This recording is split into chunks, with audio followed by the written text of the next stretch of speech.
전 국민들까지 다 준다는 게 이게 올바른 지금 이게 정책이고 공정이고 이게 성원 나라입니까? 상위 20%도 국민입니다. 그리고 상위 20% 세금 많이 내잖아요. 다르게 생각하는 부분이 있는 것 같습니다. 동의하기가 어렵고요. 부총님 잘 이해 못하신 것 같은데요. 그렇지 않습니다. 저는 필요하다는데 지금도 변함이 없습니다. 우리 부총리께서는 고집이 상당하신데요.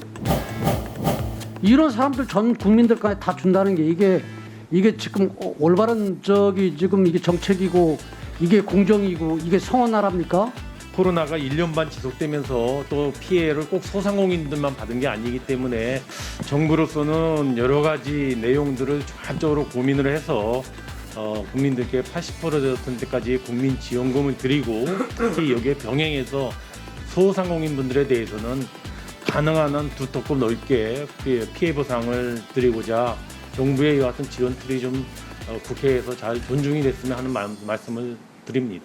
전국민 재난지원금으로 국회가 결정하면 그걸 따르시고 그리고 진짜 두툼하게 보상해야 될 피해를 본 자영업 중소기업에 대해서는 지금보다 좀 더 대폭 지원하는 쪽으로 가야 된다. 국회가 그렇게 결정하면 그거 수용해야 된다. 이렇게 말씀드립니다.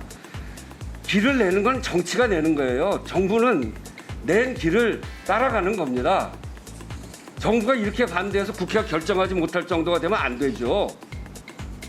예, 의원님 저는 의원님께서 말씀하신 취지를 제가 하여튼 잘 새겨 듣겠습니다만은 좀 다르게 생각하는 부분이 있는 것 같습니다. 저는 그 재정 운영을 그렇게 정치적으로 결정되면 그냥 따라가야 되는 그런 거라고는 생각하지 않고요. 현장에 잘 안 다녀보셔 그렇죠. 우리 이렇게 지역에 다녀보면은요.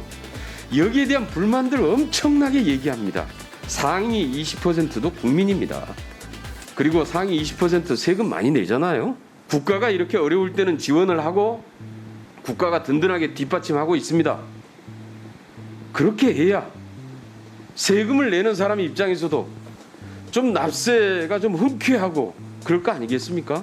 이번에 코로나 1년 반을 거치면서 온라인 매출을 통해서라든가 해서 대박난 분도 계시고 고용이나 보수에 아무 변동도 없고 자산이 늘어난 분들에게 과연 25만 원, 30만 원 드리는 것이 맞는지에 대해서는 아직 동의하기가 어렵고요.